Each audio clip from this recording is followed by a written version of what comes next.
Well, hello, Brian.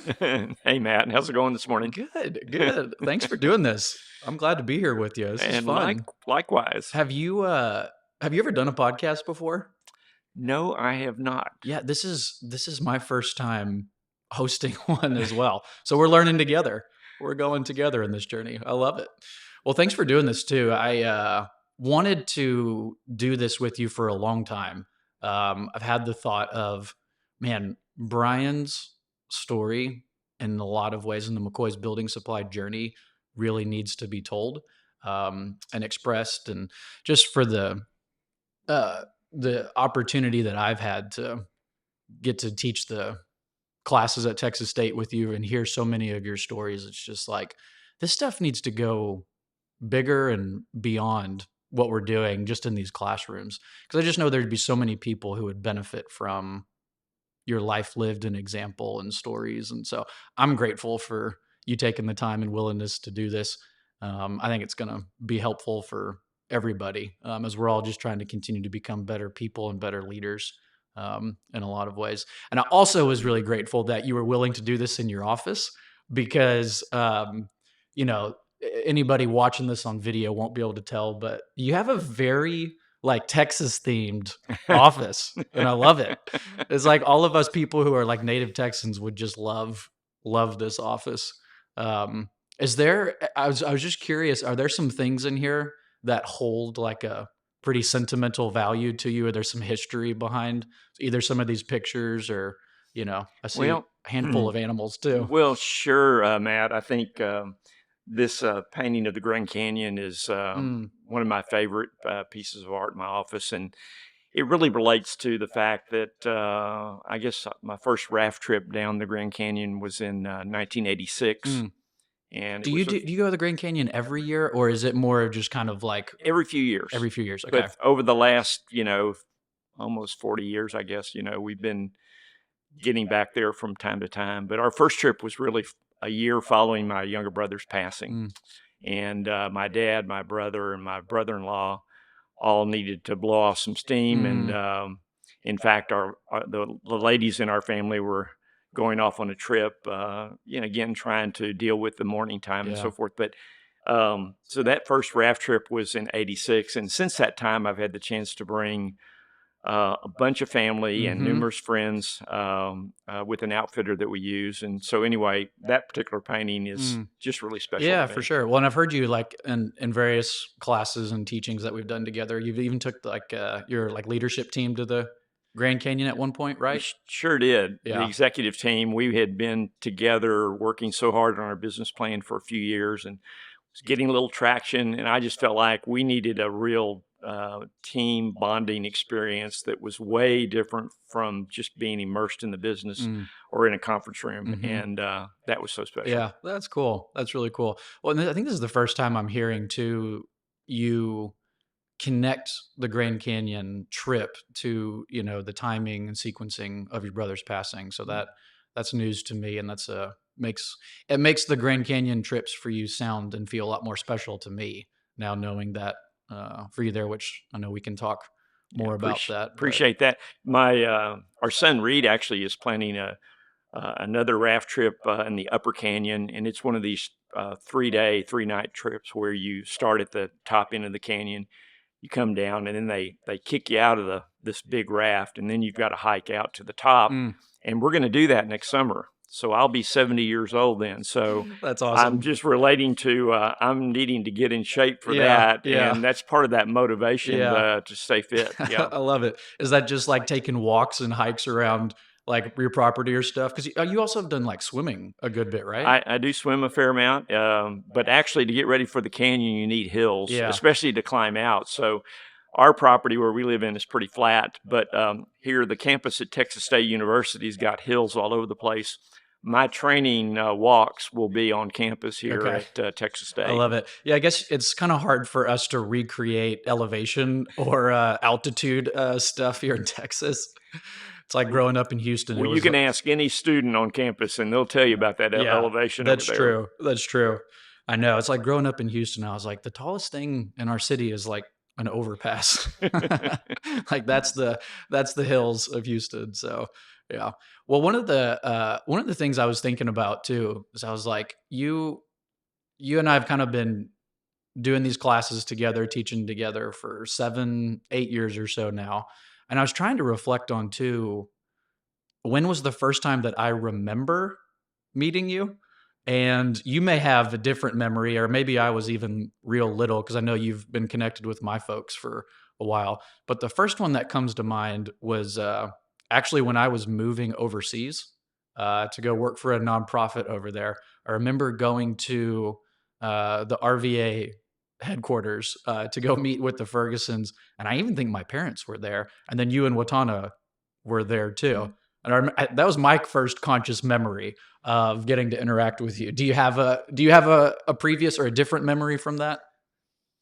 You know, Matt, it might have been when you were really Real young little? growing Okay. up, but I Okay. don't actually remember that Okay. distinctly. So Okay. I'll go with Oh, we'll I'll go go with with your that. That's memory great. there. Well, point being there, I was thinking about it I was like, yeah, 7 or 8 years of getting to know and do life with you for a while. And I was like, in all that time, I don't even know that I know where you were even born uh, and what was home growing up place for you. So yeah, start there. Where were you born? What was considered home growing up? I grew up in Galveston. My family unit, my mom, Miriam, my father, Emmett, had 4 children, and that was my older sister, Brenda, and then my older brother, Mike. I was the middle son, and then my younger brother, Dennis. Okay. So we all grew up in Galveston. My dad was not born there, but he moved with his parents when he was 4 years old. So Mm, very much his hometown. And then, you know, the growing up there all the way through our high school years. And then interestingly, my dad decided after I got out of high school and my younger brother to move here to San Marcos, sort of establish a new hometown, if you will, mm. for our business. And Because the business had started in Galveston. it had. Okay. So my grandfather, Frank McCoy, started McCoy Roofing Company in 1927 in Galveston. Okay.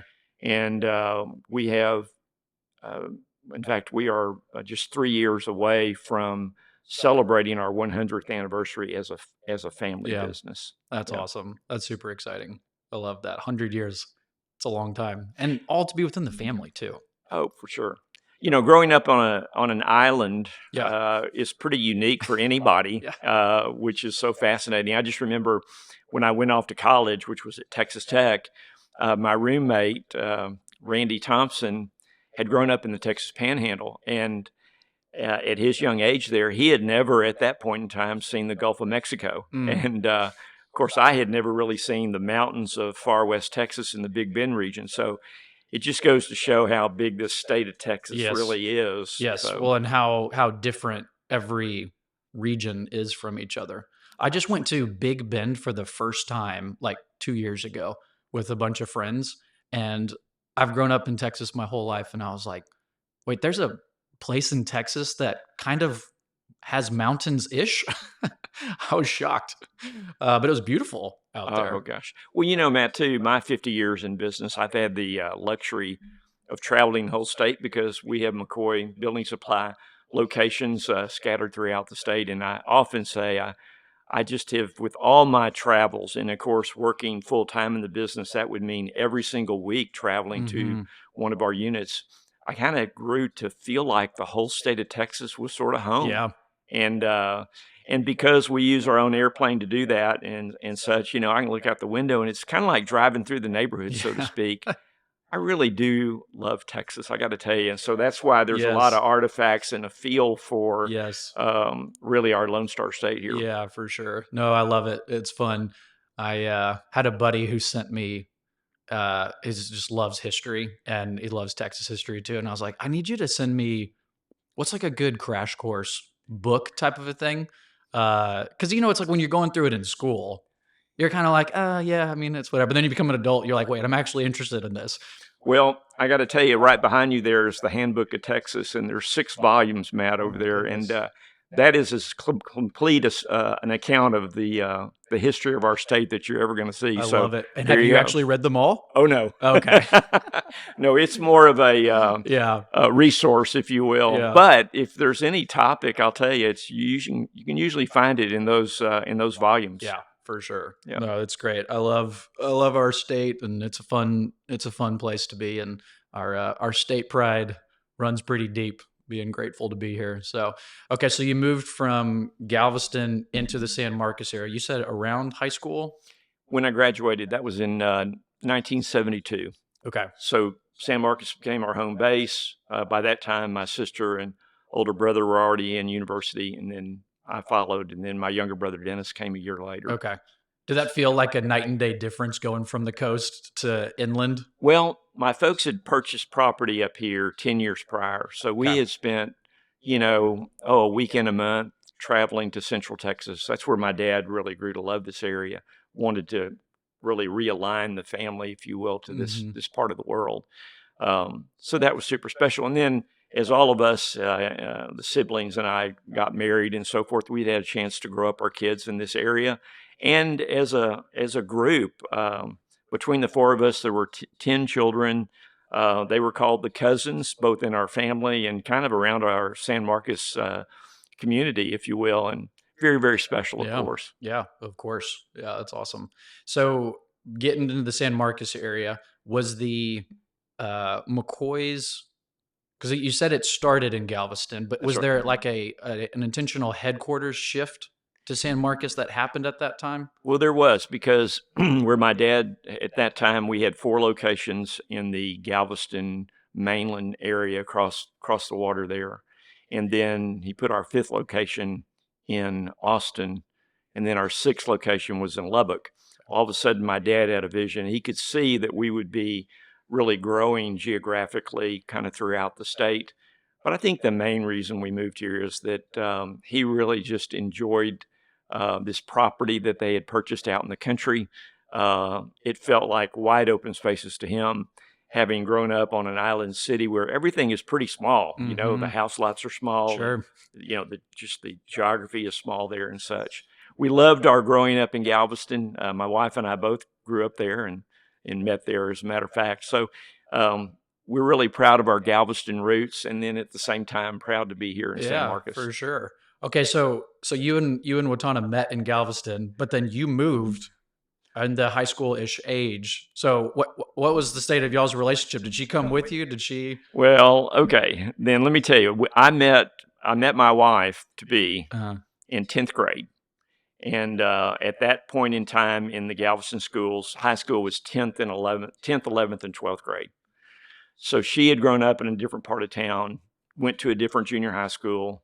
But when all the kids came to one high school then in 10th grade, so I walk into first period biology class, and they sat us by alphabetical order where her maiden name is Lane. I'm a McCoy. So she's sitting right in front of me, Matt. no way. And Watana was a incredible distraction in biology because Yes. she was this cute girl and really popular, and that long straight hair that's all I'm looking at from the back, and just incredibly distracting. And but we were 15 years old, and I guess it was a few months later when I got the nerve to ask her out for a date, which for us was a bicycle ride on Seawall I Boulevard love it. to the Baskin Robbins. And that really started our love affair. I love it. And I've got to say, like a lot of high school romances, about a year later, we broke up. It was just one of those things. It just felt like a lot of pressure and all those things. In fact, by the way, that breakup, I initiated it, and I did it so poorly, Matt. I tell you. I think we've all been there. Oh my gosh. I just wish I could redo that. But nonetheless, what was special about that was we didn't see each other during our college years. But what was so special there is we had a common friend who put us back together as soon as I graduated from college. And by that time, I was about a year ahead of Watana because I had skipped my last year of high school. And sure enough, then we dated for a little while, but fell back in love pretty quickly. Amazing. So we got together. Well, we reunited in the summer of 1975. We married in May of 1976. Okay. That was super special to Okay. start our life together. Yeah. Yeah. It's so fascinating. I didn't know about the separation part during the college years because that's actually really similar to my parents' story of that they were met in high school, dated the whole thing, separated in college, and then post like found each other again and See, ended up I did not know that, yeah which is really special. yeah. And they even they went to the whole rival school thing, A&M and UT. So, it's like, how did y'all end up back together? So you went to Lubbock. Where was Watana during that And time? she went to college at Rice Okay. University. So if you want to know, why our kids are so Yeah. smart, it comes from her side. I got to tell you. Yeah, for sure. And how did you end up picking Texas Tech and Lubbock? First off, I would say that for us, my siblings and I, we were our first gen to go to college, first time to go to university. Really, Mm, that is special in itself. right. As I think about in our state, college students all over our state that are representing their first generation to go to university. My sister and her husband, Kari, Brenda and Kari, were already up at Tech. That's where they had ended up. And to be candid with you, we just sort of followed them there. My older Mm, brother, Mike, followed my sister there. He majored in business. 2 years later, I go and follow my brother. A year later, my younger brother, Dennis, comes. So we were all in the business school, my brothers and I. My sister was really in elementary education, and she became a teacher, in fact, a bilingual teacher mm, right out of school. that's So, cool. Yeah. I remember you saying, I don't remember, this was a week or two ago. I made some comment about, what I was doing in college or something like that. And you made some comment to the effect of like, uh, and I asked you like, is that what you did? Or like, what was your like? And you were like, well, you got to remember I was in school, but I was working full time, full hours and stuff. So even when you got to Lubbock and when you got to Tech, you jumped straight into working for the business. well, it goes for my brothers and I, it was way before Okay. then. Junior high and high school, we would work Saturdays and also summers in our McCoy Building Supply location in Galveston. In fact, all during high school, my younger brother Dennis and I were the janitors for the little small office building that my dad had adjacent to our store location. So that awareness of the business and growing up in the business was truly something that we did. Mm. Um, And do you feel looking back at that, or is that like, was it just sort of the expectation? it was both the expectation, but also kind of the thrill too. Okay. We enjoyed working. My dad had always given us a lot of responsibility. You've got to remember, being a really young person back then, wouldn't be OSHA allowed today. But if you were a high schooler getting a chance to drive a forklift and do special things like that, I Yeah. mean, to us, that was mighty special. And yes, it was somewhat the expectation too, I would say. But my folks also weren't going to pay for everything. For Right. instance, if we were going to have a car, we were going to have to buy it ourselves. And that Mhm. meant we were motivated to work, I've got to tell you. So, what was fascinating too, Matt, at the time that my brother went off to school in Lubbock, we had 5 locations then. And he ended up getting a job in a lumber yard there in Lubbock part time. And then my dad, by that time, kind of realized that my younger brother Dennis and I were destined to go there as well. And by golly, he made the decision to put our 6th location in Lubbock. And While you're we already tease, there. well, we tease about it, but I think this is really true. He was paying us about 25 cents more than minimum wage, but it's like he invested in a McCoy location partly to give his sons a part-time job to stay interested in the business while we were going to school. Sure. Now, I want to correct you. We weren't working full-time Okay. hours, but we Okay. were working plenty of hours and a full load.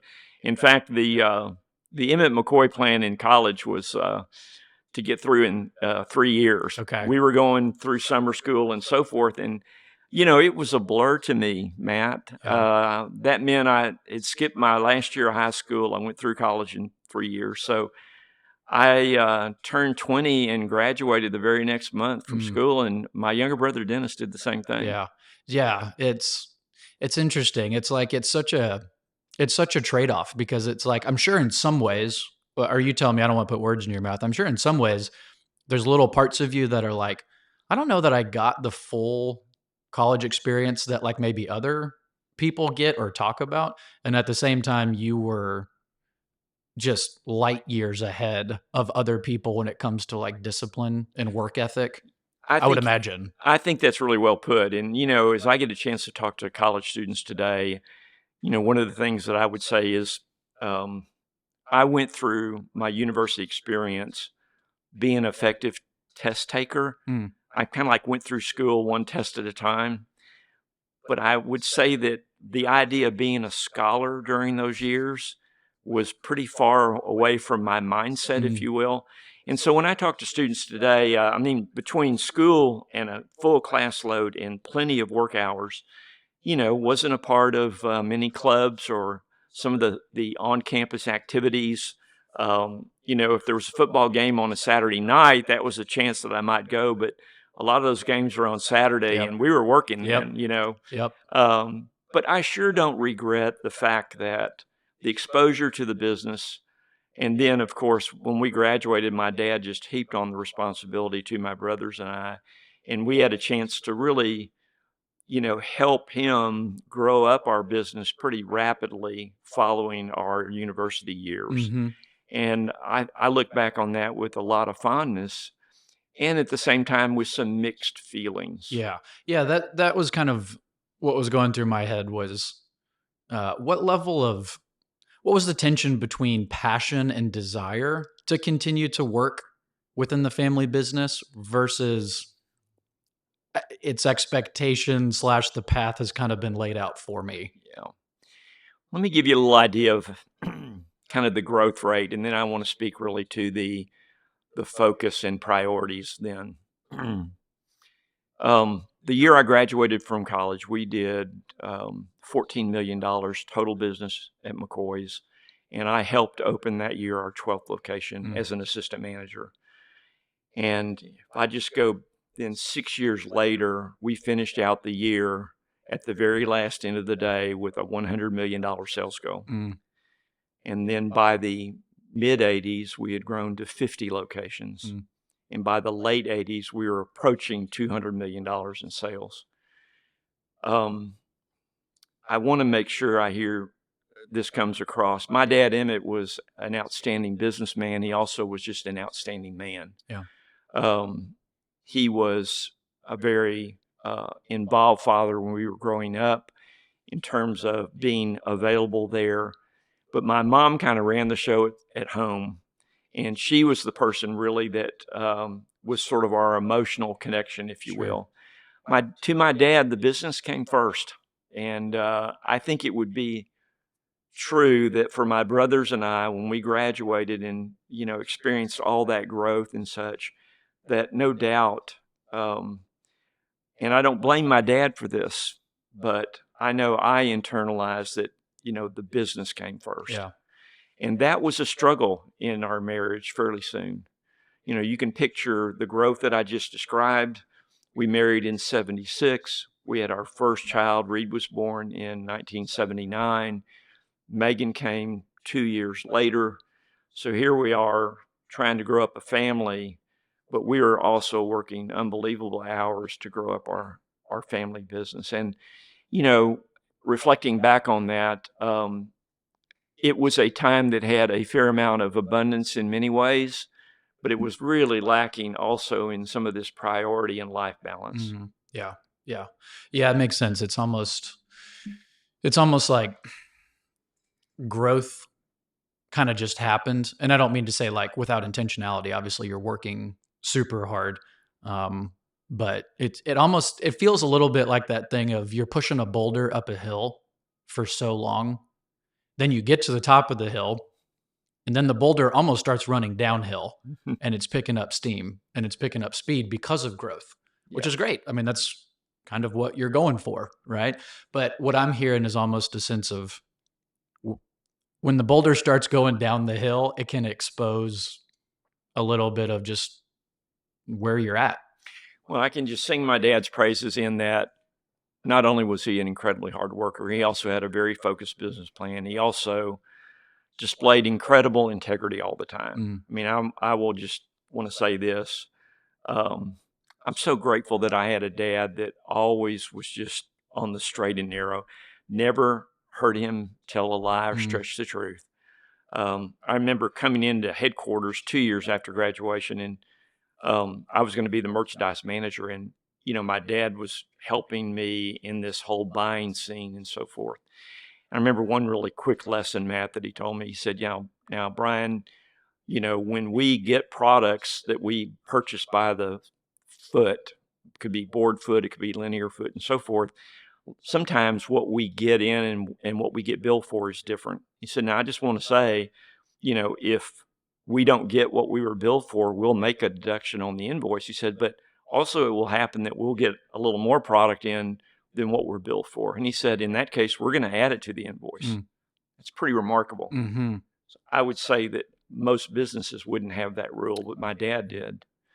By the same token, too, to my dad, the business came first. And, I remember as we would be working on projects and doing different things and planning our growth and all those things, he could make this statement, and more than once he said, well, we can always do more. mm, And I sort of embraced that for a good while, but there comes a point in time when you can't do more, mm, and it can be just so overwhelming. mhm, And I think for our family, at least, a real critical juncture came when my younger brother Dennis passed away mm, tragically, just like this, in an airplane accident. He was in our company airplane traveling to a store. There was some overcast weather that day, and they made an approach in and didn't make it. mm, And I think that that tragic day set in motion just a whole lot of mm. things. First off, for my brother Dennis, married to Cindy, um, they had two young girls, two daughters at the time, aged 3 and 1. That's just unbelievable So heartbreak. hard. And frankly, too, I don't know that our family knew how to cope with that or even to grieve. Mm, Um, remember, my parents were from that greatest mm, generation, and yeah, they had so many strong yeah, suits. But if you kind of go back in history, that greatest generation too was pretty strong minimizers. yeah, It was that generation that said, we're going to push through whatever is hard, and we're not going to talk about it a lot either. right. And for my older brother Mike and I want to speak to myself here, and I think Mike would say the same. But it was almost like this: there were three brothers in the business with our dad, and now there were two. Mm, And I know that the thought that I had is, well, now I've just got to work harder mhm. because Dennis isn't around. Do more. And as I also reflect back on that time, I would say that working was a pretty effective way to ease the pain Mhm. or to feel the emotion of a lot of that loss. Yeah, yeah. Well, I can also imagine it was it's probably everything. It was probably, uh, a way to not have to sit around and think about it, as well as even in good ways, I can imagine it probably was an element of, like, honoring him too, of, like, we're gonna keep we're gonna keep running with this torch and this mantle really well. For us, but that was a destructive pattern from Mm, me, mm, because the reality of that is, as we would come to know, in any relationship, it's not static. It's either growing closer or it's drifting apart. yeah, Very, very few relationships are static. And for us, we were in this steady drift. I mean, by that time, my wife was getting, um, she was certainly not comfortable with my focus on work. Mm. I mean, working Saturdays and working parts of Sunday and all of that. And so a part of her coping mechanism there would be is that she said, fine, then I'll focus on our children. I'll focus on my friends in town. I'll focus on doing good deeds and the organizations that she was a part of. But we were running some real parallel tracks. Mm. And, by that time, we were 10 years into our marriage and having all this struggle, but also coping with this deep loss and not knowing how to deal with that together. Yeah. Yeah, for sure. Yeah. First of all, just, yeah, I can't imagine the pain and the loss there for you and the whole family. And then even the ongoing rollout, fallout of we all grieve differently. We all handle things differently. And it's fascinating that even in our pain, uh, it's weird how it can kind of push us closer together or further apart depending on those things. And that's one of the things that I've really appreciated hearing from you, various classes that we do together and trainings, that whole idea of you're either moving closer together or further apart. Because it's like further apart doesn't necessarily mean conflictual. It doesn't necessarily mean that we're fighting all the time. So therefore we're moving further apart. And sometimes it just means like if you haven't talked to somebody in like a year, you're just not as close to them, That's right. And there's just a gap. And that's really the reality of life. But let's just face it, in a marriage relationship, that is not ideal. Yeah. and Right. and also too, Matt, it would be true for a lot of members of my family. But let me just speak personally for Watan and I both. That loss created inside of us, though, a sense of wanting to seek, where do we fit into Mm, this world? mm, Where does God fit into this mm, world? And um, if there was some pluses of that painful time, would have been as we started asking ourselves some questions and wanted to get some answers. mhm, Fortunately, we went. In fact, my older brother Mike and his wife Myra encouraged us to go to the church that they were attending at that time, mm, and so grateful for that. Um, and as we came into an abiding knowledge of the faith in Jesus Christ, that changed Watana. She accepted mm, the Lord mm, about a year before I did. I think naively, we felt like that when we were now more aligned from a faith perspective, that things would be mm, just automatically better. mm.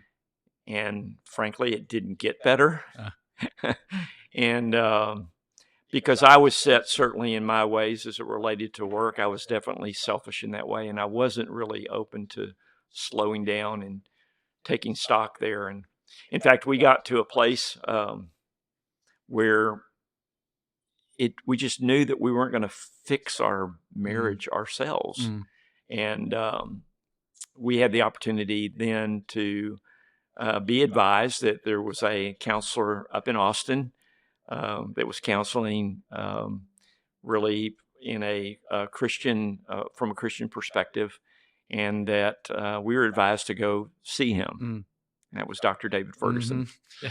Uh, Which I know you've said at various classes or trainings, you were like, I don't know how much I really liked David, or I don't know how much I was really excited about this process. But what I'm hearing you say is that there's an element of like you got to a place of believing like this is really important and this is needed to happen. Well, we just knew that we couldn't fix our relationships by ourselves. I do remember feeling a whole lot of emotions there, just driving the very first time with my wife up to Austin to a counselor that I had not met. I just felt some deep embarrassment. Mm, I felt a great deal of pain that somehow we couldn't figure out how to do this on our own. Uh, I felt confused. I felt angry. mm, Uh, Definitely, I don't think a couple doesn't, get to a place like that without trying to resolve some anger.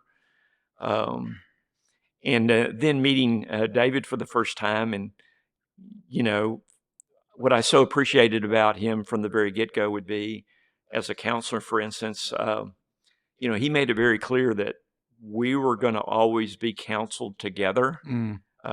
Whatever came out of my mouth, Watana was going to hear. Whatever she shared, I was going to hear.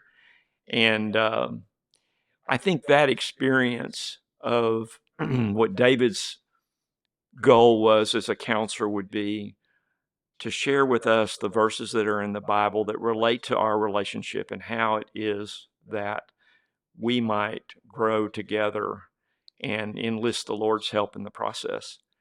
And that was both a very challenging and difficult time, but it was also a time where we were learning things that we had never heard before and wanted to apply them to our lives. Yeah. And it was really special. Well, yeah. I mean, what I feel like part of what I'm hearing in what you're saying too, because earlier you made a comment about we both started pursuing this faith journey and had maybe thought or hoped to some degree that it would have, fixed or changed some things. And then you went and got counseling and help and support. And yeah, what it makes me think is it's almost we need somebody to help us know how to implement what that Bible says, or because just because you can read a sentence or just because you can understand what something is saying, the implementation of it is not always obvious or intuitive or Yeah. knowing how to actually work that out. It was, I would have been really embarrassed to share that story with anybody for quite a few years. But finally, you get to a place where you say, one of the best things that we can do with anybody in our lives, that can be a coworker, it can be a family member, to be appropriately vulnerable Mm. with them, not just with our successes, but also with our failures. Today, that is a part of our story. My wife and I are excited to share that, because, Matt, it just seems like, how can it be that you can both love someone very deeply and also be the very person that is hurting them the very most on this Mhm. planet? Mhm. And that's definitely where I was as it related to my wife. Yeah. Yeah. Yeah. No, that is without question one of the more true things in life is that, and it's the people closest to us are the ones that it tends to hurt the most That's right. from. And it's honestly, I, I'm amazed and applaud you in so many ways for being willing to take that step with your wife because y- you said that was that back in the 80s, you said? That was the very early 90s. Early 90s, yeah. Mhm. I mean, even just from then till now, the cultural attitude towards counseling is so different today than it would have been 30, 40 years ago. I think there's in this day and age of mental health and emotional health being a more publicly talked about thing, um, it's still probably a little bit of everybody's going to have to work through that shame journey or what does this say about me? But you probably did not have any cultural validation like there is today that this is Well, normal. well, I would say this. Our town of San Marcos was quite a bit smaller back then, Mm, and I guess our family had enough prominence. We would have been the source of a lot of gossip in our city, knowing mm, that we were struggling as a couple. mm, And at the same time, though, I find it very special and maybe ironic then that on the backside of our counseling year, as we came to know David Ferguson and his wife Teresa, we had also come to learn that while he was doing his counseling Monday through Friday, a lot of weekends they were doing family and marriage ministry on the weekends. And in fact, your folks were already mm. connected with Already in them it. at that time, which makes that connection Yeah. with you and I very special. Yeah. But it was interesting on the backside of that. You know, I love telling the story. So we got to this place to say, we'd like to kind of help them out some on this nonprofit journey that they were doing on a side gig, if you will. And we went to lunch with them one day and, just shared with them we'd like to kind of help them. And to me, Matt, helping them was going to be, writing a check to support their ministry and then maybe offering and committing to pray for them. Sure. And, so David sort of received that, and they were appreciative. But I also remember, David, very next thing out of his mouth, he said, Brian, your support is so appreciated and welcome. And he said, but what we'd really like for you to do is get involved with us. Mm. And so I asked the question, so what does that mean? What does that mean? And he had a ready answer for that. He said, well, Of course he did. we've been encouraging lay couples to get involved in marriage ministry in their churches. And so, we've been working on a plan for that and testing it and so forth. And we would really love for you and Watana to think about having a marriage class within your own church, okay, and open it up to the community. Well, Matt, when he said that, I mean, I sort of started to panic because that was not who I was, and I am not a natural teacher, and I was a really poor speaker at that time. And what was fascinating is my wife, Watana, well, she is a natural teacher and a very, very accomplished speaker. She's just so articulate and such.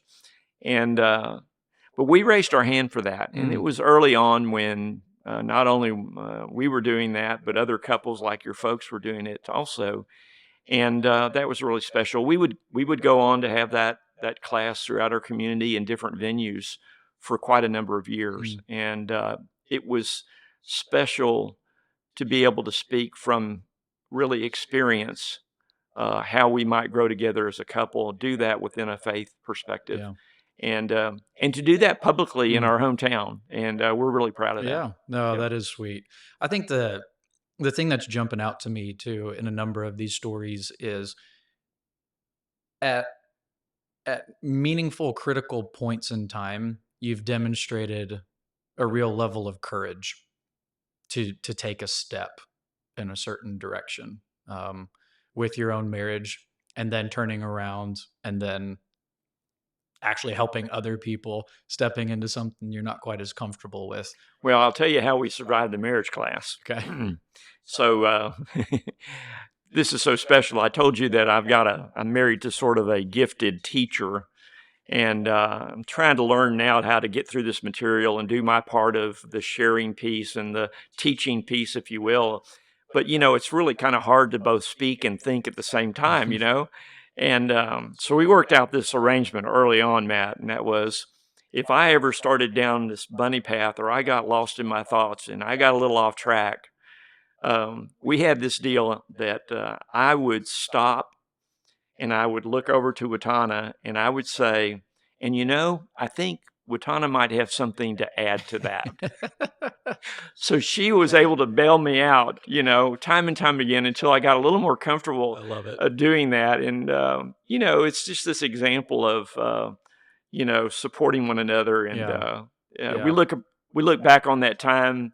It was super special. Yeah, that's sweet. Well, it's also a good reminder and example too that like we're all born with certain gifts, and we're all born with some things being average or some things just being not good at all. But a lot of things can still be cultivated, and a lot of things can still be grown and developed because it's, as somebody who's been teaching with you for 7 or 8 years now, I'm like, you're always one of the highlights of the class and your stories and demonstration and working through it. And I love that is so true in leadership and in leading teams and in trying to continue to pursue missions and goals, is that, yeah, it might not be your strong suit, but you can still grow Absolutely. and you can still get a lot better. One of those growth pieces, I guess, and then transition pieces, you were talking about marriage, and then y'all's progress that you made through that. I happen to know then it would have been sometime later, then I would imagine, in collaboration with David, but probably your own thoughts and your own desires too, started to spring about this sense of this relational connection, this positive growth that we're experiencing. I wonder if this can start to work within the company as well. And I wonder if there's some leadership development, um, how to manage teams, because we're all humans. Our Mhm. teams, our companies are made up of people, and at least for now, our companies are not all robots. And so, yeah, walk me through a little bit of kind of as you and Watana were going through that yourself. What was that then transition to start having some of those thoughts and conversations about at the company level? Well, I appreciate the word courage. Sometimes though, you get your courage just because you know you've got to act. I Mm, I was always so grateful that at the period of time that Watan and I were struggling as a couple, that our company was doing really well.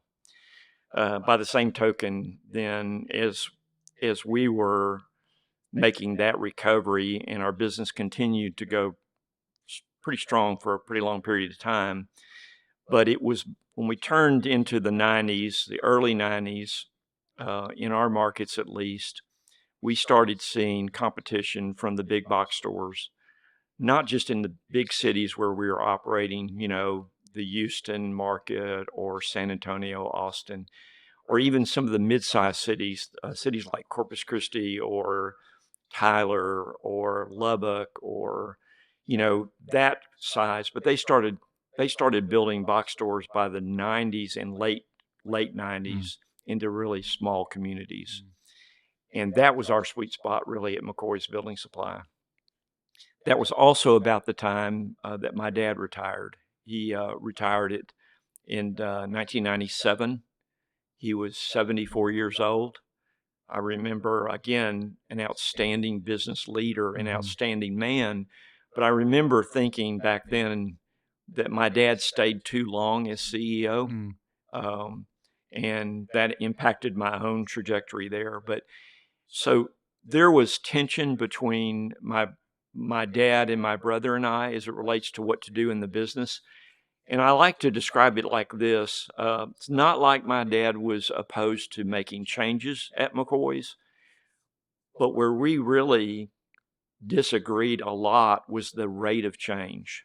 mm, If Mike and I felt like we needed to do this much, my dad was down here and he was very comfortable with the business plan that had really worked for well over 25 years, but it was starting not to work. mm, So I'm very grateful that at the time of his retirement, we were still a strong company. We had a strong balance sheet. We never were over levered in terms of debt load. mhm, And we had the opportunity then, my brother and I, to start instituting some changes to our business plan.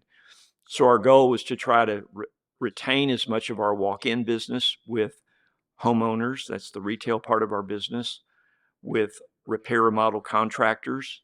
That was business that we had at McCoy's, but we made the decision to go after the independent home builder business. And that was a whole different class of customers that we didn't have. But we knew that we had a lumberyard style format. We could serve that customer if we started making some changes. And that would allow us to replace some business that we had lost to Home Depot and Lowe's. mhm, And they were significant, Matt. It was adding a credit department that we never had, expanding our product line dramatically. We needed to get real serious about our delivery, and that meant changing our whole fleet up. We brought technology in like we had never had before, that commitment to really get the company going that direction. We started having or hiring outside salespeople to represent us in the field. We got into manufacturing in the millwork business because the millwork solution is so important on the new construction piece of our business, and on and on and on. And then also, I'll say we tried a number of things that did not work mm, also. But the benefit of doing all of that was we got pretty good at being comfortable with change. yeah, Always love pausing at this point and giving my brother Mike kudos. He was really the change mm, agent between the two of us. And that was really special. And also, we got good at failing and picking ourselves up and trying something different. Um, and then, so we're about 3 years into that. Our profits are not consistent at all. mm, We had some really months and quarters where we lost a lot of money and then we'd make it up a little bit, but it was very, very unpredictable as the box stores kept coming at us as we were trying to affect this change. And then it was the fall of 2000. My brother Mike said that he felt like we ought to market our company, that wasn't certain of our future. He talked to my sister and brother-in-law too, and they felt like they wanted to do the same thing. And that kind of caught me off guard. And um, that started a whole bunch of discussions in the family. Mm. Um, I understood that perspective that they had and appreciated it. I had a different perspective. I felt like that our brand had a lot of value and that we could persevere through that time. And I also love to say, it's very possible that we could have failed at that time. That selling of the business might have been the right decision. But nonetheless, we then started sitting down at a table and talking about what needed to happen, almost negotiating then, Mm. of course, which feels very strange Yeah. to be doing that across the table from my brother Mike. Yeah. I love him dearly, and we just had a different perspective. And it was by the spring of the following year in 2001, then we had a change in our business format, and that is my branch of the family gave up the majority of our real estate in the company to our extended family as their investment vehicle. We took the operating company and then proceeded to keep marching forward to Hmm. try to become relevant in the marketplace. So that was the fall of 2001. And as our daughter Megan likes to say, I've never claimed to be an entrepreneur. I was the son of an entrepreneur, truly. But that was an entrepreneurial moment Yeah. then to say, okay, this is what we're going to do and take some of the risk, if you will, to do that. But man, at that time, I have to say, I looked around and I just felt like we had leaders that were so committed Mm. to our family and they were committed to working hard to push through that really hard time. Hmm. And that was special. So let me Yeah. pause right Yeah. No, there. no, no. It's good. Yeah, I really appreciate it. I mean, first of all, I mean, it just makes me think about, yeah, the sometimes tension that comes when there's just different disagreements. But then again, when it's within the family, it gets even harder dynamic. Good communication, really important. But I don't know. I mean, again, it feels like another inflection point in your Yes. story and in your journey of demonstrating courage. And again, courage of things can fail and not work to a degree. Clearly, things have turned out okay, and worked pretty well. Um, but yeah, I mean, I almost this sense of like intuition and gut feeling to a degree that you had at that point of like, this company can do it, and this company can be competitive and can hang in there. Well, a few things there that I would say we are very proud that we are still in business with our extended family through their ownership of a number of our facilities still today, Mm. and that those leases put us in together, and that then we're in it together, wanting to succeed together. That's really special. And at the same time, too, I was then in a place that I had not expected to ever be, and that is the sole CEO of McCoy's. I just had always felt like that we would be doing that, as a family and Mm. with my brother. Um, just prior to my dad's retirement, so that would have been in '97, um, he was open to us trying to work on getting our management team more sophisticated. And my dad agreed. Mike and I were trying to get all of us more educated in terms of how to be more effective leaders and such. And we started utilizing some outside resources, some leadership tracks, and sending some of our team members to different seminars. We had some speakers come into our company, and we were attending those as well. And I'm appreciative of that, but none of that really ever stuck in our company. Mm. But also, Dr. Ferguson had befriended my dad by that time. And right as he was retiring, the very beginnings of asking David, I remember asking David, I said, David, you're up there in Austin. You got your fingers in a lot of things, but one of those I had come to learn was he was doing some executive development with some of the tech companies there on leadership and also personal growth and personal development and such. And I asked David, I said, might you at least come down here to McCoy's and talk to us a little bit about what that could look like with your help for us to do that. So what was really special is my dad was in on the very early part of that meeting, but then soon retired pretty very quickly. And then so it was Mike and I both embraced that. We started then, after my dad's retirement, really bringing, with David's help, this relational message into McCoy's. Now, it would be just a few short time later, we would call that internally business as unusual. And it was really special. That was when then the Relational Values Alliance was created as an entity to serve businesses, and we were going to be the test bed for that. And I will say, after Dad retired, but then even especially after Mike retired, to greenlight that program and really invest in it meant we were going to commit serious time to that effort, if you will, and resources, and even doing it when it was not easy to do. But this idea that said we need to change our perspective as leaders in our company, that our culture stood for integrity, hard work, a lot of focus, but we did not have a serving mentality at McCoy's like we needed. And I felt very strongly, I didn't really say this out loud to very many people, but it was like this, Matt. The things that my wife and I had learned in our counseling about strengthening relationships and serving one another, I strongly felt like that's exactly what we needed at McCoy's. Yeah. And so for David to be open to taking another little path in his life journey of how it would look to serve businesses with a relational message, not just the church body and not just couples and families, but how might it happen in an organizational way, has been a very special journey with us. Yeah, that's really cool. Yeah, I mean, just touching and impacting all aspects of our life, right? And being able to have that relational message and care for one another be something that's at home, that's at school, that's at work. And because we spend so much of our lives at work. For sure. It's like, sure would be great if we had a really healthy culture where there was a ton of respect and serving and efficiency in that.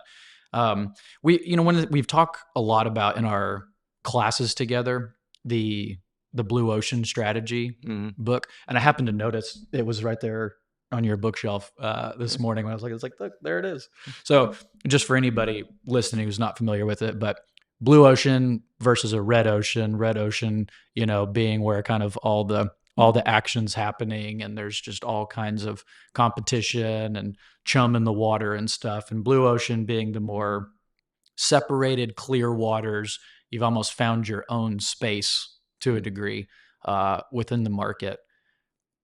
At that early stage, the 90s into the 2000s, and you started kind of going down this BAU path, how much was your mind already connecting the dots with this relational culture and the serving piece is going to be a blue ocean thing for us at a business level, even when it comes to revenue, return, employee retention, attraction, and things like that, versus, it was just kind of, I think it was just the right thing to do at that time, and maybe didn't really know or have the foresight of like what that would ultimately lead to, even on a business level. Well, I would say, David had, he's developed the materials that then we just wanted to be really close listeners to how to implement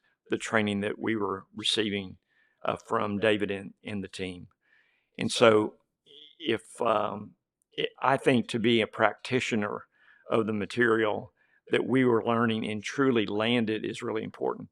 Matt, the first time, this would have been when I was sole CEO and we were starting to really sort through our curriculum and material and so forth. And an awful lot of the training that we've received, the foundation is this idea that we have relational needs. Mm-hmm. And I just remember at a gathering, which we do once a year, of our entire management team. And of course, the most management level positions that we have would be our store managers, and then our headquarters team, and then our executives and so forth. But, as I'm standing up there and, I am declaring at McCoy's that we need to learn how to really share things like acceptance and approval and appreciation and respect and support and comfort and encouragement. And as I'm going down that list of our top 10 needs, personal needs, I'm looking at a sea of faces, and some of them are not believing what is coming out of my mouth. Yeah. And that is to say, at work a lot, we've been trained to, just get the job done, because that's what I'm doing, kind of shut down your emotions, just get it done. And unfortunately, a lot of us grew up in an environment where you tried to deny that emotional component that is there and the relationship needs that we have. And so, to my way of looking at that is that if we could create an environment first internally with our own teams, then we would be so much better suited to truly serve the customer. Because when I'm in business circles, I've got to say this, that if anybody's having a discussion at our business or if I'm around any other business people, and at some point, if the word customer doesn't come up fairly soon in the conversation, I feel like, what are we missing here? Mm. But business as unusual, that kind of training was this encouragement to truly allow people to care for one another and still expect an appropriate performance from that Right. person. So it's not like an either or, Mhm. it's not like it's only warm and fuzzy versus, oh, you just got to get the job done. We have Mhm. to do both in the business world. And how to do that, though, the how piece is what's really kind of hard. Right. So that's what we've worked hard in our company to learn how to land that where we can have an environment where we're truly serving one another and serving the customer. Yeah. No, it's great. Well, and it's like what we would say often in training and working with companies is that we're not interested in teaching you some tips and tricks type of a thing. The work that we do really is more focused on who you are becoming as a person So true. and who you're becoming as a leader in many ways. And as we all know, personhood character transformation is not an overnight thing. It's not just go to a seminar, hear some stuff, and then, I don't know, maybe just give people a Christmas bonus at the end of the year and that'll make them happy and everything's fine and we keep moving on. And it's like, well, it's actually a lot more to it than that. What's the other 364 days of the year like at the office? Yeah. Is that a respectful culture? Is that one where we really are serving each other, caring for each other, meeting needs and things like that? Um, and so, yeah, I'd be curious to hear a little bit of like for you knowing that any type of stuff like this has to start at the top, and you can't ask people to do something that you yourself are not willing to do. If you're asking people to share a celebration in their life or a concern in their life to some degree, it's like, well, I've got to model that, be vulnerable myself, but then also be willing to hold other people accountable Yeah. to that. But that would have required you having your own journey of becoming. Well, it's been fun. Sometimes you just try to sort through that if you want a particular environment, how are you going to create that? And then what is your part? Because let's just face it, so much of what we learn is not necessarily taught, it's really caught, meaning Mhm. you're on the receiving end of that, if you will. So I remember early on in being the sole CEO of the company, and all of our management folks have a voicemail box. I realized that one of the things that I could do is actually send out a message to the company every morning. mean, every morning. Mhm. Monday for us, that's Monday through Saturday. And the idea behind that would be is to keep it fairly short, but in the scope of, a couple of minutes or so, could we get a little update, certainly on sales from the prior day, and celebrate some particular units that were strong in sales that day, or some company news that we might have, and so forth. But also then, if somebody had achieved a promotion, or if somebody was celebrating a key company anniversary, we could actually lift up those folks in front of all the leaders in our company that had a voicemail box. And we call it the morning voicemail. Mm. And I would always make sure that I got that sent out, ideally before 6 a.m. so that as our team, and in the lumberyard business, you get up real Yep. early. I wanted to make sure that that was in their inbox as they were driving to work. Mm. And I think by the time I retired, I figured I had done well over 4,000 of those morning voice messages, and That's loved awesome. every one of them. And there was a little plus to that too, Matt, for me. That meant waking up in the morning, knowing that I had to look at some of the metrics of our company, but at the same time, I was starting out with a focus on people and individuals. Mm. And that was special. Yeah. Yeah. Yeah, for sure. Well, and I mean, I think I've heard you say or to characterize it as like it provides a whole additional purpose to work and to getting up in the morning when you value your people, not just making sure they're okay, but there's so many of these kind of extra steps here of actually giving first, reaching out to them, being the one who initiates Yeah. a level of interest in the person's life.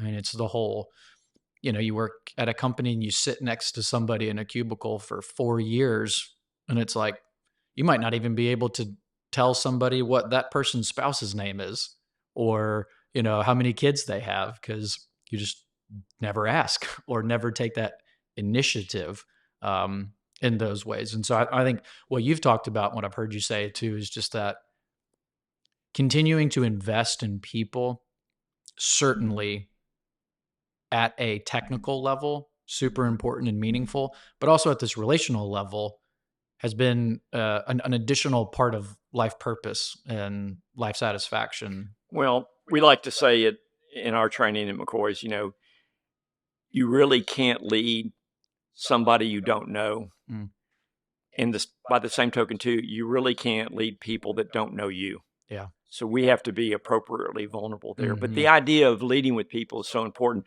Let me give you an example. Now, I'm retired as CEO. I'm chairman of the board, but I still look at the morning email that comes in. They gave me this morning, like birthdays and also anniversaries. So Corey's one of our outside salespeople in one of our markets, celebrating his 10th anniversary. Um, the voicemail this morning made mention of that, which is so special. In fact, Megan it's Monday. She does the voice message now on Mondays. She lifts up Corey for his 10th anniversary and spoke about his attributes, and so special to do. But I'm going to pile on with my own message as an Hmm. example. One other quick example there, too. I celebrated Tim's birthday today. Tim is a former manager at our headquarters, and he's been retired now for about a year and a half, but had a 25-year plus career with our company, held a very key position. And he's one of those individuals that now he's not working for our family or company at all. Mm. But I'm committed, because of my long-standing relationship with him, to keep up with him. So it felt so good to send him an email this morning, letting him know I was thinking about him, and hope he had a really extra special day and such. And this idea of putting people first, Hmm. I love to tell people that, you know, especially when I was CEO, but it doesn't go away. I wake up knowing that we have to make money in our company. There is no question. We have to have a profit. But if that was all that I was interested in, I really truly think, Matt, I would have burned out in business a long time ago. Mm. So this idea, can we really work to serve and serve people in our life at work, and of course focus that in our life in general? But to be able to do that, to me, just invigorates me. Hmm. And when that is happening all over the place throughout our company, where people are getting validated and they're getting served and they're getting cared for, um, I have to say, it's it's what has helped establish us in some blue ocean, if Hmm. you will. We still have strong competitors, and they're not going anywhere. But we're working very hard to establish our niche in the marketplace. Right. Right. Yeah, for sure. Yeah. I think one of my favorite one of my favorite things whenever we do classes or trainings together is just having you stand up and then just rattle off 15 or 20 different stories of people that you've cared for, given to, met a relational need. And your stories are all within the scope of like 2 weeks from whenever we do that training. These are not things that it's like, oh, yeah, 8 years ago, I shot this person a note type of a thing saying, hey, I'm thinking about you. It's always been within this just real immediate time frame, which speaks to this is somebody that you have become and somebody, like a way of life and a way of leadership that Mhm. you've really embraced. However, I also know that that took a level of intentionality and that took a level of like focus. And so if you'd be willing, I'd love for you to just share even some of the thoughts or stories about like stopping at the gate with the notes with your wife thing and just illustrating that sense of because I think sometimes so many people think, man, to fire off all these emails, to give first to people in these ways. I mean, it's such a time suck. How do you have the ability to do both at the same time? But I know there's like a level of intentionality to all that you carry. So yeah, if you'd be up for sharing even some of that story too, Okay, it'd be yeah. fun. Oh, that'd be fun. Okay, well, let me give you the. This has been a few weeks ago, but you'd like that story, so I shared it not too long ago. We had one morning where it's been such a dry year here in Texas, but we had a rain, and it seems like where we live, on occasion, the rain lilies will come up about a day of 24 hours after a rain. I was leaving the house early one morning, and I mean, in this one field, we live out in the country, and this one field in front of our house, past the tree line that Watana can't see from the house, these lilies were everywhere. And it was so special to slow down that morning. I thought, she's not going to get to see them because, they burn off really fast. And I said, she's not going to town today. I happen to know that. So I just stopped my truck. I got out. I made sure the sun was behind me so that, I mean, the shot was really special. And I Hmm. got down low. And this photograph of this sea of rain lilies is what I sent to her immediately right then. Well, see, here's this point. I saw something that I knew my wife would enjoy. Hmm. One of her needs, strong needs, is attention. And this idea then of slowing down and entering her world is something that I'm motivated to do. So on that morning, it was so fun then to just right then text her with a photograph of the rain lilies that are not too far from where she was. I had a very similar experience over the weekend, just this past weekend, coming back to town, still fairly early in the morning.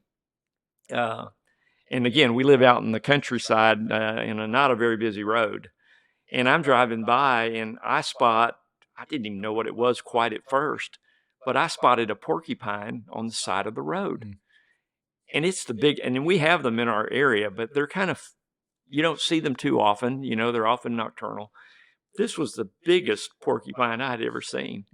Well, I didn't get out of my truck, but I did ease by, so I didn't want to scare it. But I took a photograph of that porcupine out from my window. And then I just sent it to my family over the weekend, saying, I know that y'all would want to see this. Um, and that may sound kind of simple, but we've got three of our grandkids that are finally old enough to have a phone, and then the adults in our family and such. But it's funny, Matt, I got pinged right back. Everybody was excited about that. And that idea of just taking note of people and then following through and being purposeful about it, I think is really Hmm. important. Hmm. One of the things that I learned early would be these are kind of personal illustrations, but they apply in business too. But, you know, when Watana and I have the chance, most nights now, we've grown up our kids, we have grown grandkids now. Our oldest is 8, grandchild is 18. But we do get a little time to just sit down and talk and reflect on the day every day. But, early on in our marriage journey, as we were encouraged to get some of that one-on-one time when the kids were finally in bed and such, I know that I was grappling for what is it I could share with my wife? Like, what was going on? And I wasn't good at really kind of thinking about what are the things going on in my life that she might truly be interested in. Early on, she didn't want to know about the lumber market. She didn't want to know about, what next city we were going to grow to. Um, she didn't really want to know about the next ad campaign, but she really wanted to know about the people in our company that she knew and what was going on with this person. And, what was I feeling about this? She was wanting to know about my feelings, not what I was doing. And we grew to grow really closer at that. But I was just remembering early on when I didn't really have great recall to do that, but I was motivated to want to serve her. And so, Matt, back in those days, I got this piece of paper out of my pocket. And if I was going through my day and there was anything remotely happening that Watana might be interested in, I wrote it down on a piece of paper. And there might be 2 entries on that. There might be 3 or 4. But before I would get home, I'd look at that piece of paper and I'd say, okay, if we get a chance to sit down, I'm going to talk to her about these things because I know that she'd be interested in. That's being very purposeful about, again, serving her. I was motivated to want to do that. Right. Yeah. I love that story. And I love the full circle with the 2 stories of years ago, stopping at the gate to look at your note to remind yourself of, okay, what am I going to share, all the way to the story of taking the picture of the rain lilies and stuff. Is kind of a fun full circle there. But I think it really well highlights the idea that who we want to become and the types of things we want in our life and in our relationship are often not just going to happen by chance, or they're often not just going to happen from desire alone. I want to be that kind of person. It does require a level of intentionality, and it requires a level of structure and clarity about that. And so, even your sense of caring for people is so powerful, but it's also simple. Like you said, it's a little piece of paper that you carry around with us. I remember this was probably a year ago, maybe a year and a half ago. You and I were sitting in the big event center down there, and we made some comment about, it must have been in the spring semester because we were talking about golf. And I was just making some comment about, we must have been right around the Masters. And you made some comment about how you've had the chance to go before or something like that. And I was just like, oh my goodness, what a dream that would be to go to the Masters one day. And you showed up the next class with one of your Masters hat that you had bought at Augusta, and you gave it to me. And we're just like, was thinking about you. It's not the same thing as going to Augusta, but I was thinking about you. Well, I want you to know it was very gently used. I think I wore it one day. I'm not a golfer. I love it. I love it though, because I mean, and that's, in our relationship, I mean, that's one of a dozen things you've ever done or thought of me in some ways. But it's such a great example because it's so unbelievably simple. And it is one of those things where really what it took from you was you were listening, you took thought, you took note of something, and then you acted upon it. Well, I wrote it down too, Matt. I really did on my piece of paper that day, meaning I would have likely forgotten if I had not done that. There's one other concept that I think is really important here, and that is, I know that it got more fun about being even more people-centered the more effective I was in my appropriate delegation to my team. Meaning this, that I think one of the things that we have to be really good leaders and managers if we're going to find the margin time to also be serving people also. So in a lot of ways, I was really motivated to want to appropriately delegate, support my team, so that I had more time to be what I loved. Hmm. I always loved calling myself, and I know this is maybe a little self-gratifying, I suppose, but all I wanted to really be is the CEO. I wanted to be the chief encouragement officer. I Hmm. think encouragement is one of my gifts, and I want to spread that around. I want to be able to take note of people and such. But if I wasn't effective in my delegation, I wouldn't be able to put that focus on people too. So it really does allow you then the space to do that. Right. David always talked about our margin time. You've got to get organized enough so you've got a little something there when something unique comes up, that you've got some space for it. Hmm. That can be personal, that can be professional, and so forth.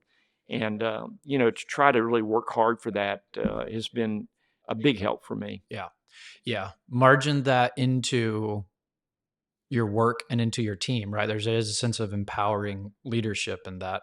And at the same time, I think a lot of what we're talking about, and then even in the BAU, business as unusual process, is that, these touch points, they're small, but they're significant, and they're meaningful over a period of time.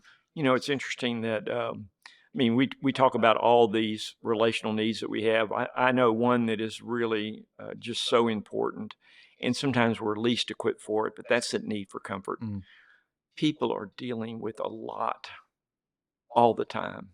They're dealing with illnesses. They're dealing with deaths in their family, in their circle. They're dealing with struggles. That's happening all the time. And I think for our company, at least, where I feel so proud, I probably feel the proudest would be when somebody is struggling in our company and I see the team around them respond to them. mhm. I'm more proud of that than whatever financial numbers come out of a unit, and I'd be excited about that too, for sure.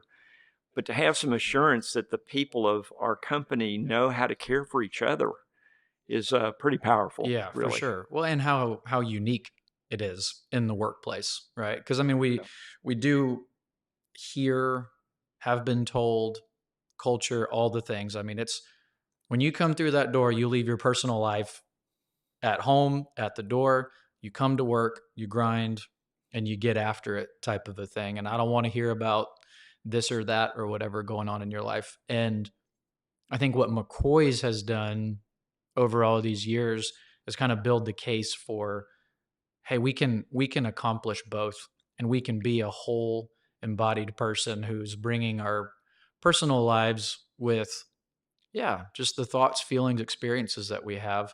Because we can pretend all we want that we leave our personal life at the door, but we all have had that experience where on the way to work, you get into an argument with whoever, your spouse, friend, significant other, and you're walking through the door ruminating on that, right? You're feeling that to a degree. And then that would be true the other way too.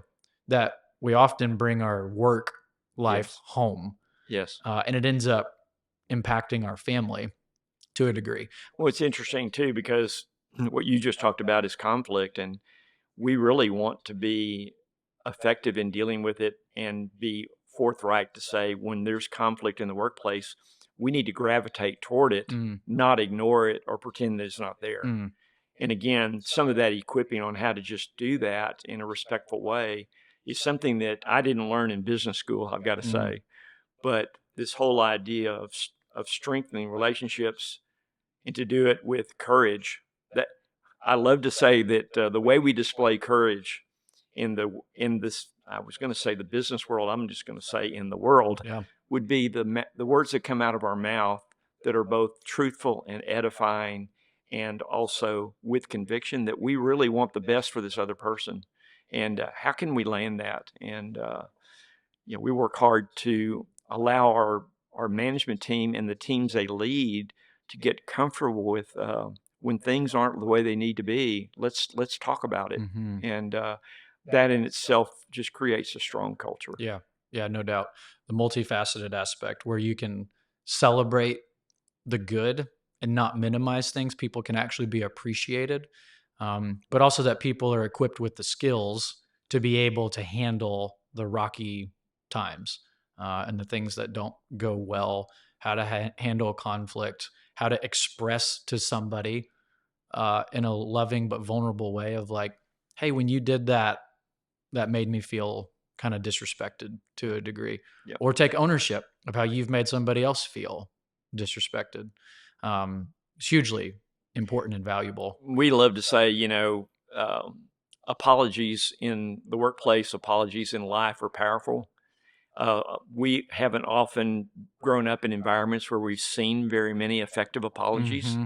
And yet, if we can truly own up to something and deliver a heartfelt apology to somebody, this can be a coworker, this could be a customer, whatever, could certainly be a spouse, a friend, and so forth. But the magic behind that, the power behind that really is if it's truly delivered in a heartfelt way and received, the reality is you're closer to that person than where you were before the transgression, if Right. you will. That's right. So if we have the courage to kind of deal with that in an appropriate way and to truly mean it, be genuine about it, Right. that's so strong. Oh And it yeah. also gives people confidence to mix it up in the workplace, Yes. Yeah. Or and risk a little bit. Take a risk, When yes. you when I think when you feel, I mean, I feel this a lot of the times in life, but whenever you feel like you work through situations and conflict well, it makes you more bold to kind of live free and to live, a little bit more open armed. And then on even like on a company side of things, I think about the customer loyalty that I feel towards a place like Chick-fil-A, for example. Mm. Yes, because the food's great and I love it. That's probably the most important thing. But what I was specifically thinking of was if you ever get a Chick-fil-A order and it's wrong, they're not going to sit there and argue with you, and they're not going to like nickel and dime you for it. They're just be like, "Oh my gosh, I'm so sorry. Let me take off those pickles," or whatever. The thing Let me is, make you a new yeah, sandwich. exactly. And it is what's just your point of that, the recovery and how we actually handle and respond to those things can actually really create a lot of customer loyalty, of people feeling this sense of like, where else am I going to get sort of this back and forth care? I mean, I hear, just getting to do work with McCoy's building supply so much, I hear stories from store managers and assistant store managers all the time about how customers are coming in the door with their own life lived, Mm. and the opportunity these managers have to emotionally care for customers. Yeah. Someone's house flooded. Yeah. Hurricanes. We live in Texas near the coast. They come around all the time. And the stories of managers being able to give first and to serve the customers, not just simply at a product level, Right. but at a relational, emotional level too, is incredibly powerful. And you want to talk about, again, back to the blue ocean piece. It's just in this Amazon day and age that we live in of no human interaction, click a button and it'll be there in 2 seconds, which, hey, I'm all for. There's probably an Amazon package on its way to my house right now. But man, just the power of creating that emotional connection with customers where they do feel that sense of like, where where else am I going to go get like this? Where else am I going to get service like this? People would listen and ask questions and remember things. Yeah. It's powerful. Yeah. It's really powerful. Yeah.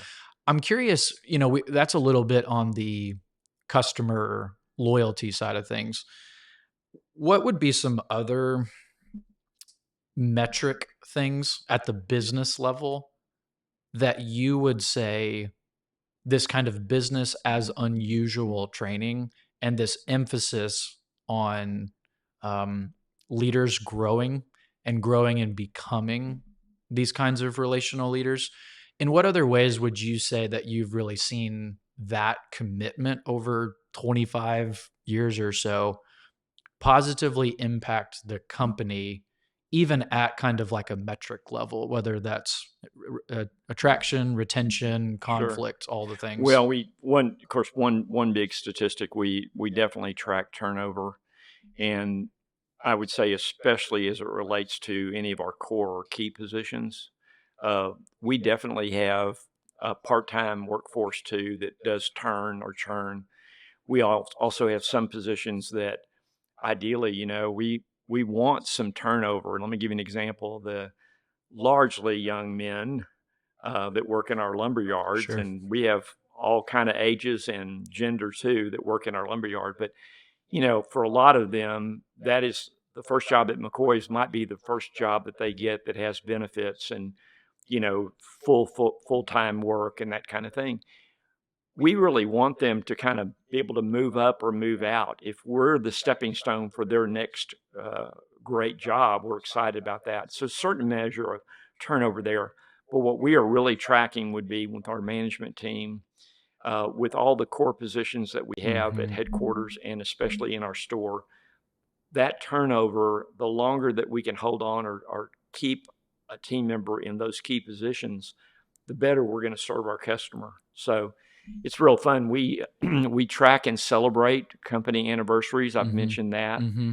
Uh, if you go down to our atrium level here at headquarters, we have something called the Fabulous 500. Uh-huh. Short, it's called the Fab 500 It's a good board. wall. So if we've got well over 3,000 team members at McCoy's, the top 500 tenured people are on a board with their name on it, and it starts with the longest tenured person all the way to the 500th. Which happens to be who right Well, now at the top. I am number one since I'm still technically on the payroll as chairman. But I'll tell you, when I first came up with that idea, I was number 3 on that board. Yeah. So, but it's fun. We work on that board it gets redone every year and such. But the point about that, I just want to say, is that when we have our team members that come in that are in the Fab 500, boy, does it make them feel proud to walk into our headquarters and see their name on the wall. Hmm. I love to say it. The person we hired today, it's their first day. They are important to our company. Hmm. But likewise, our longest term people are really the culture keepers for our Yeah. company. And so to lift them up is really, I think, an Yeah. important thing. So again, it's fun to look at that Fab 500 board, and I know just about everybody on that board, Mm. having traveled to our stores for I know years. there was a training we did. I think it was last semester. Uh, yeah, I think it was last semester with one of the universities, and me and Dan took a picture of somebody on that board, and we put it into your slide deck. And I think we might not have even told you which one it was, or might have given you like a little bit of a heads up, but to almost just prove to the students, like, we can probably pull any name from that board, and Brian knows that person. Well, it would just be because I traveled to our stores. And, my dad always modeled this. He would visit a location, he would shake everybody's hand, he'd make Mm. sure he got some FaceTime with each person. And I really appreciated his example of that. And all we're just trying to do is take that even to the next step, if you will. Yeah. Yeah. No, that's super sweet though. Yeah. And I hear people all the time talk about, where they're ranked on that board and that sense of desire to commitment to keep growing up it. But, obviously at the end of the day, nobody would say that, or nobody would care about the competition aspect if they didn't love working here. And I still remember, maybe it was a year ago or so, listening to Kent Williams share about some things in his own journey here at working at McCoy's. And he was talking about his retirement as well. Mhm. And he was talking about, transitioning out of his role. And when he was sharing, he also, stood up and said, I've been with, I think, is it 45 years? Is Oh, that right maybe on a little Kent? bit more now. Okay. Yeah. He said, been with the company 45 years, and I really, really wish I had another 45 years to just do it all over again, type of thing. And as somebody who's 35 and a millennial, I mean, it's just like everything you hear on YouTube and influencers or whatever on social media. It's like, how do I retire at age 30? How do I get $5 million in the bank so that I can just go do whatever I want for the rest of my life? And I just think I think it's so cool and meaningful to know you all and know this company where work has become one of those things where it's a joy, it's life-giving. It is your life just as much as your family is your life. And the way we do it, the how we do it, can provide such tremendous life purpose. Well, it's special to me if I can just say early in our marriage, Watana would have certainly said, as I was putting the business first, she was resentful of the company, and she had a lot of right to be resentful. But it's amazing as we have changed our perspective and put this people first orientation to our company, and as this commitment to have some balance in my life. I work really hard for that, but as we started making those changes, as we came out of that counseling time and such, all of a sudden, she was advocating for this business. And, Mm, that was so special that I could not have had you know, a better supporter then, because in reality, especially during the time when we were trying to push through our place in the market, I was working some really, really long hours, but I had my wife's support to mm, do that. And yeah, that has been so special, Matt. But the people first component of, can we really say that we do that, or that would be our goal? I mean, we right. we have all issues too, like any company, and we have struggles, and we have issues with customers. I mean, that's just going to happen.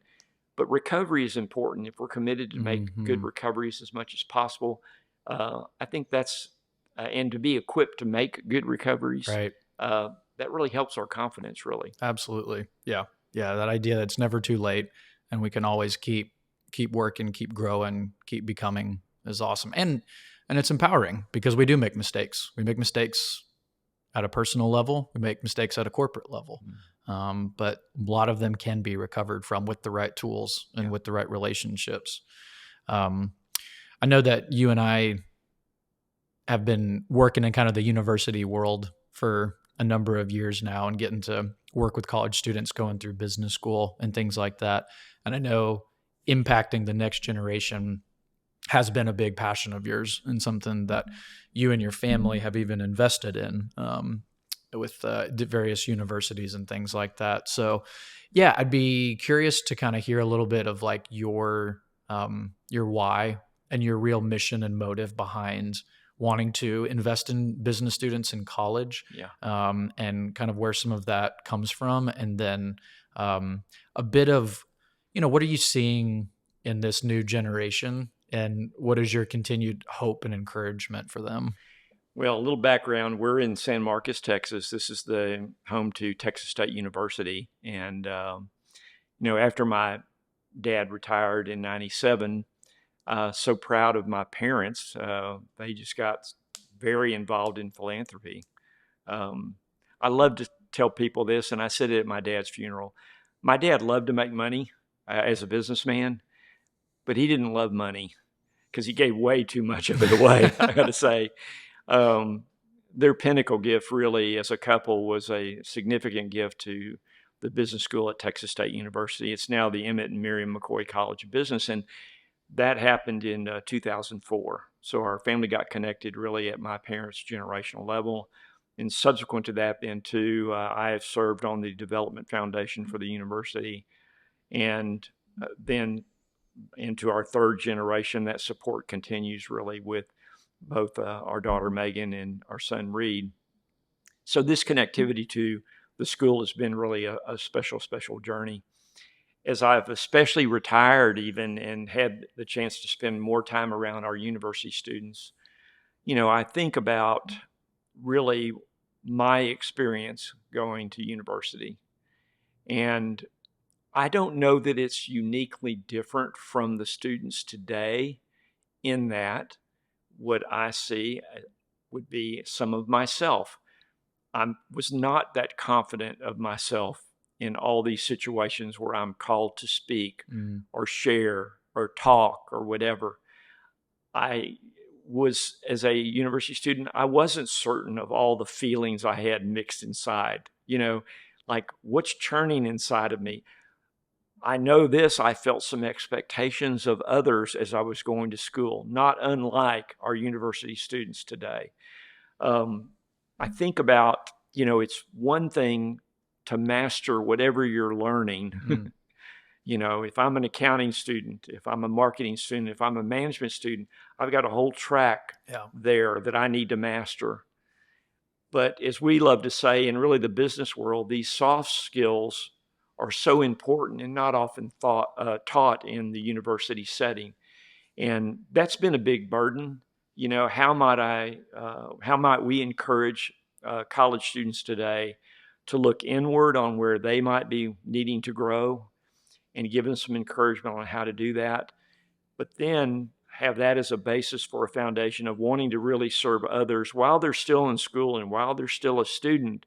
How might they truly have better interactions with fellow students, some courage to interact with their professors, how to bring it back home and really get into hard conversations with parents that are Mm, needing to take place and such. mm, A lot of our training really does work on this communication and to make sure that it's genuine and it's not artificial and it's not manipulative. And an awful lot of business training seems to have some overtones of that. mm. And that's always been discouraging to me. Yeah. Well, and it's in many ways too, like proofs in the pudding. I always think about how many years we've worked with university students with this class and material and things like that on these soft skills, the people side of things, and just over the years, how many of our former students have come to work here at McCoy's Yeah. after that. Oh, yeah. Literally today, riding the elevator up, we rode in the elevator with one. And it was super fun to get to see her and connect with her. But yeah, I mean, just again, not trying to be the Debbie Downer, but just the social media world we live in, the disconnected, the relationships, the aloneness that so much of us feel. I mean, these classes we teach, it's like they're eating up, loving and starving for this type of connection of getting to actually talk about how they feel Yeah. and what they're experiencing and be equipped with relational tools of how to navigate life and business. And I mean, this semester, I remember a guy saying, I know this is a business class, but y'all are just teaching us how to be better people.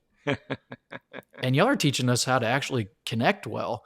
And I was like, you get it, man. Because that's all of these relational soft skills, they translate to every domain of life. Well, I love the one exercise. Of course, we're a number of sessions in before we encourage students to do this, but as we talk about these strong needs that we all have for appreciation and respect and acceptance and so forth. And I love it when really you, on this last time, right there in class, we talked about what does it mean to take somebody in your life that you truly appreciate and articulate to them that appreciation. Yeah. And we set that up where they do it on their phones Right. then and actually kind of practice that a little bit. I love it too as we give them an excuse to say, let's say we have a student call their mother, Right. Mom, I'm being told to do this because I'm in a class. Yep.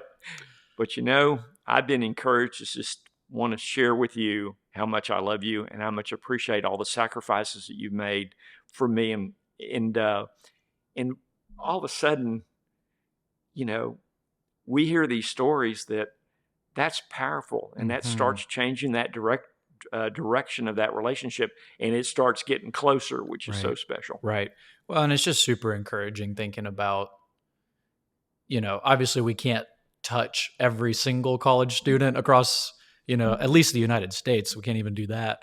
But there is something really sweet thinking about getting to impact a few lives from that standpoint of what if you could go into business and go into work valuing people as much as you value profit and performance, and where your vision and your company ultimately goes, and where can you see that those two things actually have a very symbiotic relationship, mutually beneficial relationship, and it's not just a net loss on your company or something like that. It's actually a net positive in many ways, even at a profit or revenue level. And you obviously well know all this research and things that have been coming out of Harvard lately about this flourishing well-being work that they're tracking. And it's really cool to see how they are putting so much resource and energy behind this idea that in every kind of pathway, every domain of our life, as one sense of well-being improves, it positively impacts another. When your home life is getting more stable and loving and connected, positively impacts your work.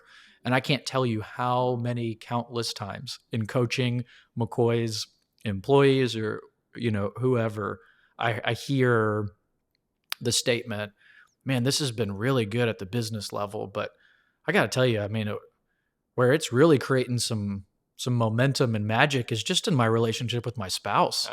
Like we're really, and I have to imagine for you having officially led this company for so many years, but then just your time and investment in your whole life, I have to imagine there's just a real sense of gratitude and excitement you get knowing you've not just made this company exponentially more profitable, but so many of these employees' personal lives have been drastically helped and improved. Relationships have been strengthened and restored in many ways. And I don't want to put in words in your mouth, but I'm just kind of like, man, if I were to think about my lasting impact or legacy on a company, that would have to feel pretty good, I would imagine. Well, it feels good to provide a perspective that says, can business really be a force for good? Yeah. And I think the answer to that is yes. I think it's easier for us because we're a privately held business. So it's almost like we don't have any excuse, if you will. But I also feel like that if we can encourage, we talk about the business world right now, but if you're a business student going out into the world, and depending on where you're at in your organization, you don't have to be high up in the organization to make an impact around you. And I think if our students can catch that and have a more other-centered approach to life, then they automatically will be more effective in whatever they're doing. And when it spills over into their private lives, you bet, get a lot of satisfaction, certainly over that as well. So, yeah, it's been super special. And yeah, I miss some of the components of the day to day, of course, but I'm turning 70 in the spring, and I'm slowing down a little bit, Matt. That's just the truth of it. But I'm sure getting a chance to enjoy a schedule though that is both different and very rewarding as well. Yeah, no, that's great. Well, I'm super happy for you in this kind of slower season for you of getting to be, I know, with family more, and investing in college students and other things more and more. And I know it's really important and meaningful for you. And selfishly, I'm really grateful, not just like this conversation, but many more that I know you're going to continue to do. It's just that your life and your story can continue to encourage others to take those same steps that you did. Because there really is a lot of power in just seeing somebody else's vulnerability and then their courage, full circle back to that, to not necessarily do the easy thing or the thing that they can guarantee the outcome in, but it's the right thing that needs to be done. And so I appreciate you modeling that in many ways. And I hope too, you make it back to the Grand Canyon sometime soon too. All your time in retirement, I know you get some more trips in there. So yeah, thanks for doing this conversation, Brian. You bet, Matt. It's been a pleasure.